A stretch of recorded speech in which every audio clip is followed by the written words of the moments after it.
Good morning student, मैं सीमा गुप्ता आपकी Sanskrit class के लिए। संस्कृत क्लास में हम जो पढ़ेंगे आज हम चैप्टर नंबर 3 पढ़ेंगे, स्वराष्ट्रीय गौरवम, कि हमें राष्ट्र के प्रति कैसी गौरव की भावना रखनी चाहिए। हमारे राष्ट्र के प्रति जो गौरव की भावना हमेशा हमें रखनी चाहिए। यस, तो आपका चैप्टर में जो पाठ परिचय है, सबसे पहले हम उसी को ही पढ़ेंगे। पाठ परिचय में हम पढ़ना स्टार्ट करते हैं कि अस्माकं चिंतयने राष्ट्रस्य अवधारणा अति प्राचीना विद्यते। हमारे जो चित्त है, हमारे जो चित्त यानी हमारे मन के अंदर राष्ट्र की जो अवधारणा है बहुत ही अधिक प्राचीन समय से विद्यमान है। वेदस्यपि राष्ट्रीय राजन्य, वेदों में भी कहा गया है राष्ट्रीय, कि हमारे राष्ट्र की हमेशा जय हो या राष्ट्र के हमेशा हमें समर्पित रहना। यजुर्वेद में कहा गया वयम राष्ट्र जागृयामि, मैं राष्ट्र के लिए ही जीता हूँ, ऐसा यजुर्वेद में कहा गया है। अहम राष्ट्र संगमनी वसुनाम है, अहम राष्ट्र संगमनी वसुनाम है, ये भी हमारे ऋग्वेद में कहा गया। इत्यादिषु बहुति मंत्रेषु बहुषु मंत्रेषु राष्ट्रीय शब्दस्य प्रयोगेन स्पष्टमस्ति। ऐसा जो है हमारे शब्दों में इत्यादि बहुत से मंत्रेषु, ऐसा बहुत सारे मंत्रों में राष्ट्रीय शब्द से राष्ट्र का जो शब्द है, राष्ट्रीय शब्द का प्रयोग किया गया है। अस्मदीया राष्ट्रीय संबंधी अवधारणा अप्राचीन। बहुत सारे लोग कहते हैं कि जो राष्ट्रीय संबंधी भावना है वो नई भावना है, पश्चिमाचागत है, पश्चिमी देशों से आई है। इति ये मन्यते ते वस्तुतः भ्रांता संति। वो क्या है कि जो लोग मानते हैं कि राष्ट्र की भावना तो नवीन है और ये पश्चिमी देशों से आई है, वो वास्तव में भी भ्रमित है, यानी कि वो भ्रमित है। उन्हें ये नहीं पता है कि हमारे वेदों में भी हमने राष्ट्र को आगे रखा है, या सर्वोपरि हमने राष्ट्र को रखा है। यह उनको मानना उनका भ्रमित है या उनका सोचना गलत है। अस्माकं इद भारतवर्षमेक चित पुरातन सनातनम च राष्ट्र वर्तते। हमारा जो भारतवर्ष है चिर पुरातन है, भारतवर्ष में एक अनेक चिर पुरातन बहुत ही अधिक सनातन च राष्ट्र वर्तते। हमारा जो राष्ट्रीय यह भारतवर्ष है एक अत्यंत प्राचीन सनातन राष्ट्र है, चिर पुरातन अत्यधिक प्राचीन और सनातन राष्ट्र है।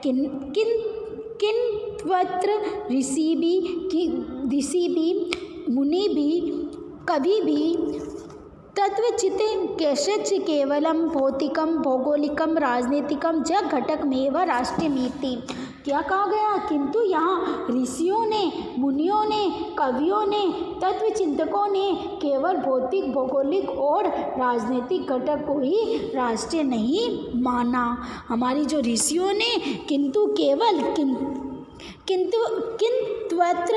केवल ऋषियों ने, मुनियों ने, कवियों ने, तत्ववेताओं ने केवल भौगोलिक प्रदेश को ही राजनीतिक, भौगोलिक और राजनीतिक घटक को ही राष्ट्रीय नहीं माना। राष्ट्रमीति यदुच्यते तद त्रेकम चेतनम सांस्कृतिक घटक मानते हैं। किसको माना है राष्ट्र को? यदुच्यते, राष्ट्र किसे कहा हमने?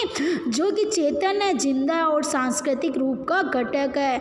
वहीं मिदम राष्ट्रीय देव मान्यते, हम उन्हीं को ही राष्ट्रीय मानते हैं। एतद में भारत अस्माकं दृष्टो न कश्चित है मृतपिंडो व भूखंडो व विद्यते, हमने विद्यते अपितु मातृभूमि रस्ति यथा किलोकत अर्थवेद माता भूमि पुत्र अहम पृथ्वीया। क्या कहा गया उन्होंने कहा निश्चित ही यह हमारा भारत हमारी दृष्टि में कोई मृत पिंड अथवा भूखंड नहीं है, अपितु मातृभूमि है, जैसा कि अर्थवेद में कहा भी गया है। क्या कहा गया अर्थवेद में?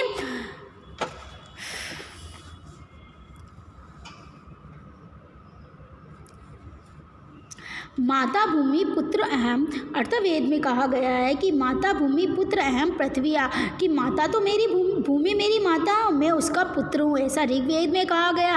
ऋग्वेद से अपि कथितम अस्ति पृथ्वी माता दो में पिता, कि पृथ्वी मेरी, ऋग्वेद में ये भी कहा गया, अर्थवेद में तो कहा गया है कि पृथ्वी मेरी माता है और मैं उसका पुत्र हूँ। ऋग्वेद में कहा गया है कि पृथ्वी माता धूम में पिता, मतलब धूम पिता, धूम ये नहीं होता है कि आकाश मेरा पिता है और पृथ्वी मेरी माता है। मातृभूमि, पितृभूमि, पुण्य भूमि, धर्म भूमि, कर्म भूमि, देव भूमि। हम पृथ्वी को अलग अलग नामों से जानते हैं। इत्येष विविध रूपे में तपस्ति, हमें इसे अलग अलग भुवन मोहिनी यह अस्माकम भारत माता। भुवन मन मोहिनी, यह भू को मन को मोहन करने वाली। यम अस्माकम, यह हमारी भारत माता है। राष्ट्रीय संबंधित है, राष्ट्रीय संबंधी न, राष्ट्रीय गौरव संबंधी न, राष्ट्रीय संबंधिश्च केचन श्लोक अस्मिन् पाठे संकलित। राष्ट्र के संबंधी, राष्ट्र के गौरव के संबंधी, राष्ट्र की भक्ति के संबंधी अनेक श्लोक हमारे इस पाठ के अंदर संकलित किए गए हैं। आपने देखा ना, कवि क्या बताना चाह रहा है आपको कि हमारी जो ये भूमि है, हम ऐसा नहीं कह सकते कि जम्मू कश्मीर से लेकर केरला तक या फिर इधर से कन्याकुमारी तक जो ये भूखंड है वो हमारी भारत माता का ही है। हम ऐसा ही नहीं कह सकते केवल हम धरती को ही हम भारत माता नहीं मानते। यहाँ की संस्कृति को, हम भारत को क्या कहते हैं हम कि जीवित है भारत। तभी तो हम भारत को माता के रूप में देखते हैं ना, कि जिंदा रूप में देखते हैं, एक औरत के रूप में कि वह भारत माता है। तो हमने हमारे राष्ट्र को हमेशा चेतन रूप में देखा है। श्लोक नंबर 1 पढ़ते हैं हम अब।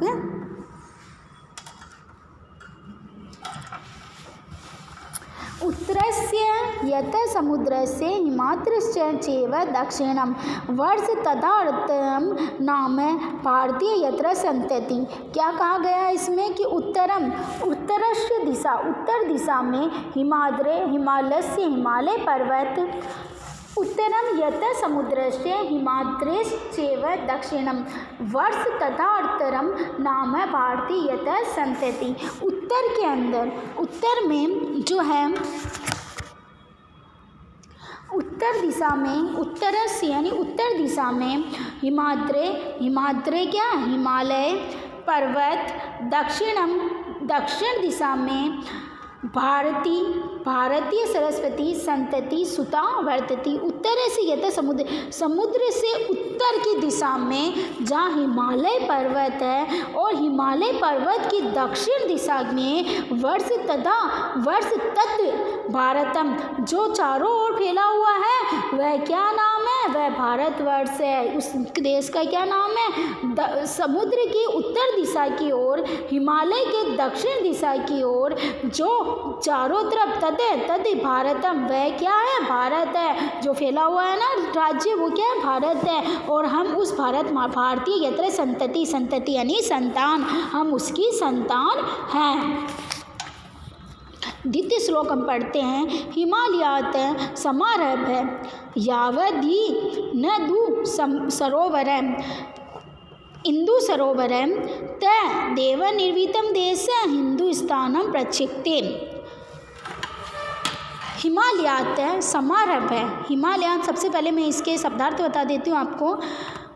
इंदु सरोवरम, इंदु सरोवरम यानी इंदु सरोवर जो दिखाई दे रहा है, इंदु सरोवर हिंद महासागर, इंदु सरोवर का अर्थ होता है हिंद महासागर। देव निर्मितम, देव निर्मितम देवों द्वारा निर्मित, रचितम देवताओं द्वारा रचित, प्रक्षते कथ्यते कहा गया है, कहा जाता है।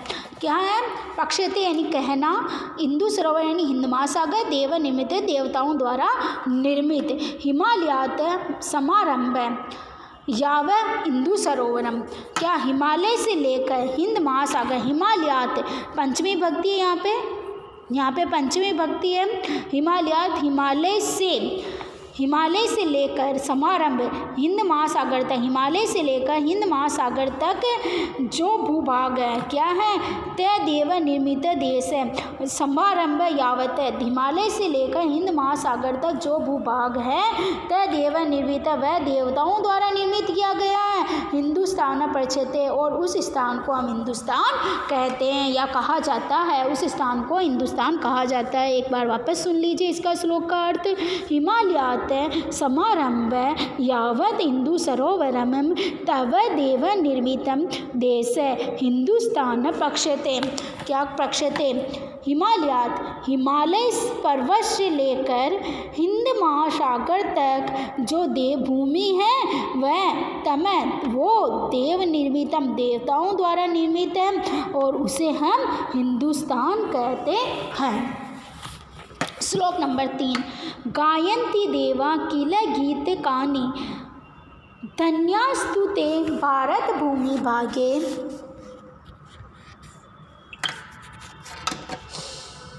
गायन्ति देवा किल गीत कानि धन्यास्तु ते भारत भूमि भागे स्वर्ग वर्गा स्पंद मार्ग भूते भवन्ति भूये पुरुषा सुरतवाते।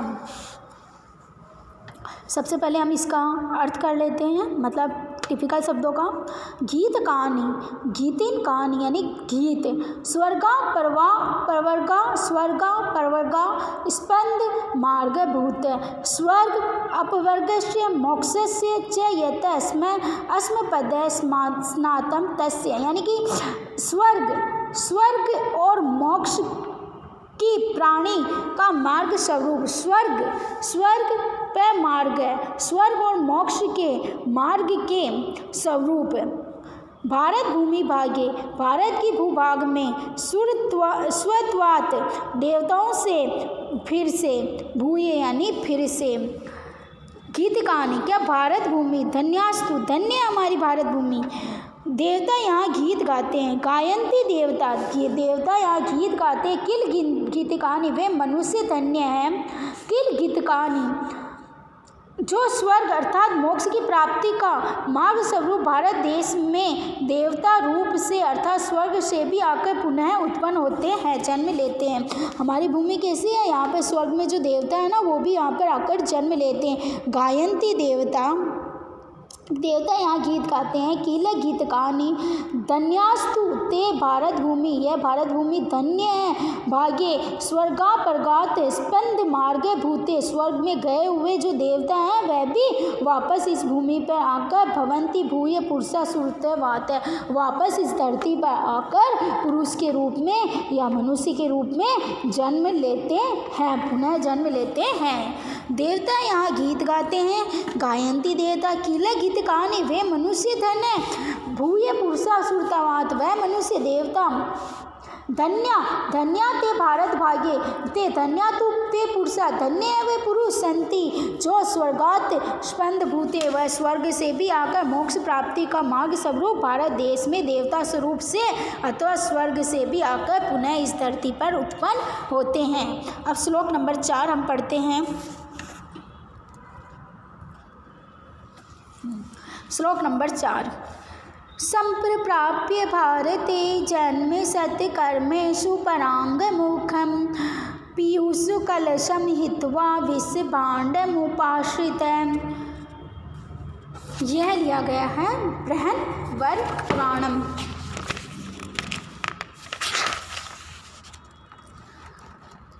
सबसे पहले इसके कठिन शब्द देख लेते हैं। संप्राप्य, लब्धवा, प्राप्त करके।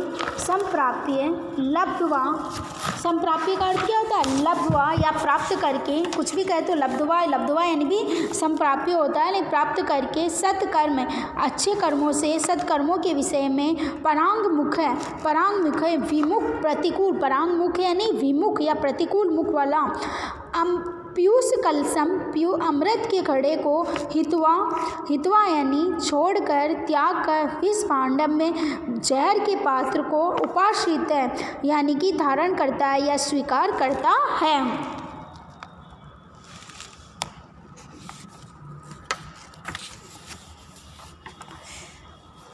क्या कहना चाहता है यहाँ पे कवि यहाँ पे कहना चाहता है कि भारत जन्म संप्राप्य, भारत में जन्म प्राप्त कर सत्कर्मेषु परांगमुख्य, सत्कर्मों से दूरी बनाता है यानी कि उसकी तरफ विमुख होता है, सत्कर्मों की तरफ विमुख होता है। पीयूष कलश है, हित्वा विष भांड से उपासित है। भारत में जन्म लेकर भी अगर मनुष्य सत्कर्मों से विमुख रहता है तो वह उसी प्रकार पीयूष कलश, पीयूष यानी अमृत के कलश को छोड़कर विष का कलश धारण करता है, यानी विष का पान करता है। अमृत पान करने को छोड़कर वह विष पान करता है या अमृत के कलश को छोड़कर जहर के प्राप्त पात्र को ग्रहण करता है। ठीक है, अब इसके बाद हम श्लोक नंबर 5 पढ़ेंगे। एते द्वेष प्रसूतस्य सकाश द अग्रज जन्म स्वम स्वम चरित्र शिक्षेरणम पृथ्विया सर्वमानवाम। एता देश, इस देश के अंदर, अब यहाँ पे सबसे पहले हम शब्दार्थ कर लेते हैं। एतदेश प्रसूतस्य यानी इस देश में उत्पन्न हुए अग्रजन्म यानी श्रेष्ठ लोगों के एकासाथ यानी पास से स्वचरितम अपने अपने चरित्र के अनुकूल, व्यवहार के अनुकूल शिक्षा प्राप्त करें। अब यहाँ क्या कहना चाह रहा है कि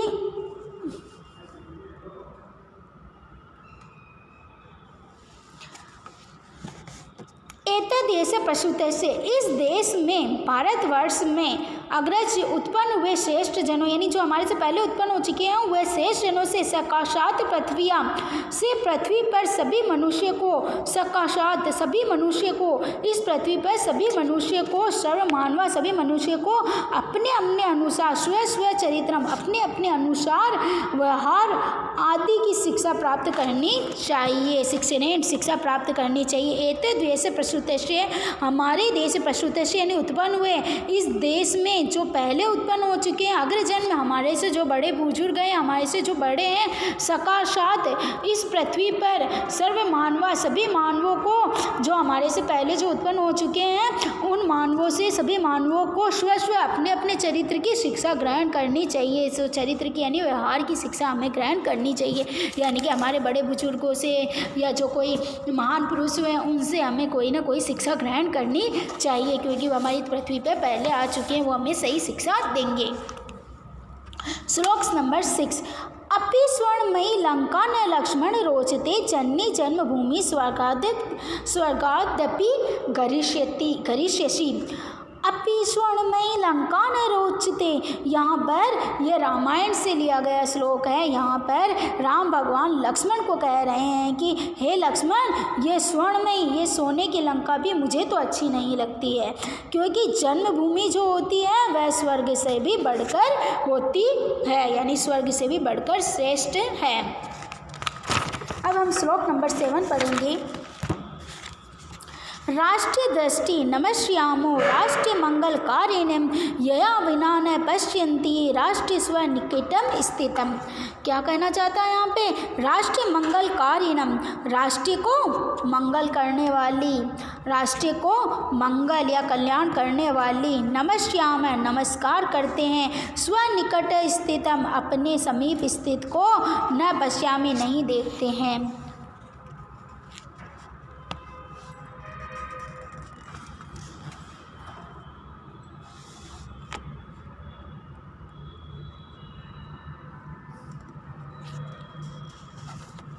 राष्ट्रीय दृष्टि नमस्यमो राष्ट्रीय मंगल कारिणी, राष्ट्रीय की मंगल करने वाली उस दृष्टि को हम नमन करते हैं, नमस्कार करते हैं। यया बिना न पश्यति, उसके बिना, उस दृष्टि के बिना मनुष्य अपने पास में अपने बिना राष्ट्र निकट स्थित राष्ट्र उसके निकट स्थित होने पर भी उसे नहीं देख पाता है। यानी कि यहाँ पर जो देशद्रोही लोग होते हैं उनके बारे में हम बताना चाह रहा है कवि कि हम उस दृष्टि को नमन करते हैं जो राष्ट्र को उस दृष्टि से देखता है, सम्मान की दृष्टि से देखता है, हम उन लोगों को नमन करते हैं।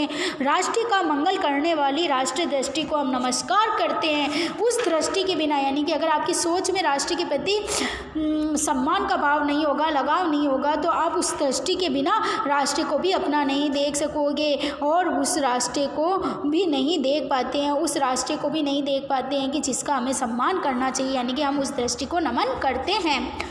अब श्लोक नंबर 8 समान संस्कृति मतवाम यावती पितृ पुण्य भू तावती भूव माँ वृत्य ये राष्ट्र मेकम नित्यते। समान संस्कृति नाम है, समान संस्कृति यानी समान संस्कृति, एक ही जैसे संस्कृति वाले, यावती जितनी, पितृभूमि पैतृक पवित्र भूमि, पितृपुण्य भी यानी पैतृक पवित्र भूमि, तावतिम उतनी, भुवन भूमि को, आवृतम घेर कर, निगदते कहा जाता है, निगते यानी कहा जाता है। समान संस्कृति वाली, यावती यानी जिसको, पितृपूर्णी पितृभूमि पैतृक पवित्र भूमि को तावती उसको उतनी जितनी, यावती यानी जितनी, और तावती यानी उतनी भूमि को हम नमस्कार करते हैं। समान संस्कृति इसका अर्थ होगा एक समान संस्कृति को मानने वाले, एक समान व्यक्ति को मानने वाले, यावती पितृ पुण्यम, उन लोगों को, एक समान संस्कृति को मानने वाले लोगों को जितनी पैतृक भूमि है, पवित्र भूमि है, उतनी भूमि को घेर कर अर्थात उस भूभाग को एक राष्ट्र कहा जाता है। समान संस्कृति यावती पितृ पुण्य भू तावती भूभाग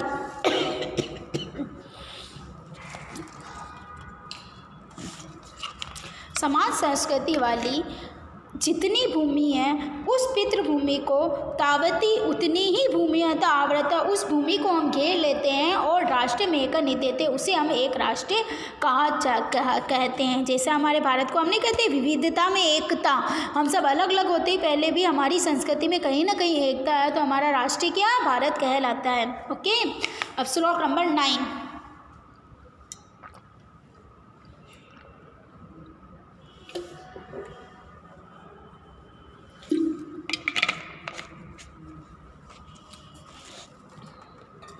पितृभूतव्य पुण्यभूतव्य द्वयम् यस्य न विद्यते तस्य स्वत्वं तत्र राष्ट्रीय भवितुं न किलाहर्ति। पितृभूतव्य यानी पिता की भूमि, पैतृक भूमि को भाव यानी पिता बुजुर्गों से जो हमें भूमि प्राप्त होती है वो पैतृक भूमि कहलाती है। पुण्य भूतव्य पवित्र भूमि का भाव, पुण्य भूतव्य यानी पवित्र भूमि का भाव। स्वत्वम यानी अपनात्व, न हरियते नहीं होता है। अगर किसी के मन में पितृभूमि पे भी अपना भाव नहीं होता है, पुण्य भूमि पे भी अपनत्व का भाव नहीं होता है, तो वो क्या करते हैं ऐसे लोगों के बारे में, तो क्या पितृभूतव्य पुण्य भूतव्य द्वे ऐसे न विद्यते, जिसके मन में पितृभाव भी नहीं होता, पुण्य भाव भी नहीं होता, दोनों भाव नहीं होते अपनी जमीन को लेकर, उसका उस राष्ट्र के प्रति तस्य तत्र राष्ट्रीय, उसका उस राष्ट्र के प्रति स्वत्व भवित्व न रहती, उसका उस राष्ट्र के प्रति अपनत्व का भाव भी नहीं हो सकता। अर्थात राष्ट्र के प्रति अपनत्व का भाव पैतृक भाव या पुण्यत्व भाव से ही उत्पन्न होता है। कैसे उत्पन्न होता है भाई, मेरे दादा परदादा की भूमि है, मैं उसे अपना नहीं समझूंगी तो कौन समझेगा। यही वाली बात है ना, जहाँ पैतृक भूमि के प्रति लगाव नहीं होता या पुण्य भूमि के प्रति लगाव नहीं होता तो उसे देश के प्रति भी लगाव कमी होगा ना, तो उसको देश के प्रति लगाव नहीं होता। इस श्लोक का अर्थ वापस देख लीजिए। पितृभूतव्य पुण्य भूतव्य द्वय यस्य न विद्यते तस्य